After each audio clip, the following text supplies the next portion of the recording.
Magandang araw mga ka-RJ. Maulang araw sa inyong lahat. Silipin natin yung mga Austerky natin at saka Black Giant. Hanggang ngayon guys, umuulan dito sa Pampanga, dito sa Arayat. Pati ang mga school ngayon may class suspension. So binisita natin muna ang farm. Check natin yung ating mga mulberry, ang Austerky at ang ating Black Giant. Ito yung mga 30 days na, almost 30 days. Check natin ang mga bunga.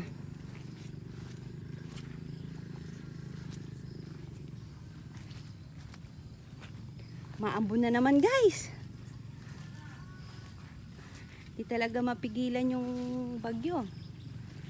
Ayan guys, andito na tayo sa ating mga Austerky. Ayan ang ating mga Austerky, ang lalaki na nila. At saka ang daming bunga guys. Ang daming bunga ng ating mga Austerky. Ayan guys, oh. Oh, diba? Lalaki. Yung ang bunga ng Austerky guys, walang masyadong balahibo.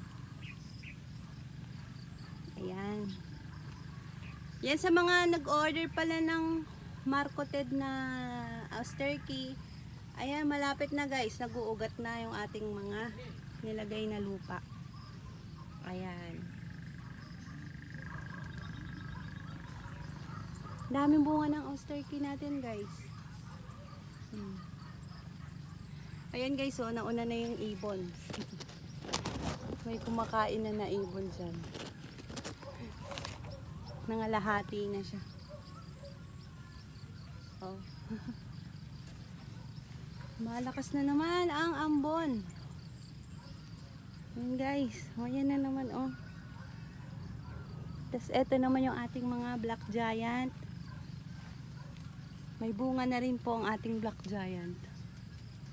Marami na rin siyang bunga. O, yan na lang muna guys. At lumalakas na ang ulan. Yan lang na ang update natin sa Black Giant at Austerky natin. Thanks for watching guys. Ingat-ingat lang dahil may bagyo na naman. Bye guys.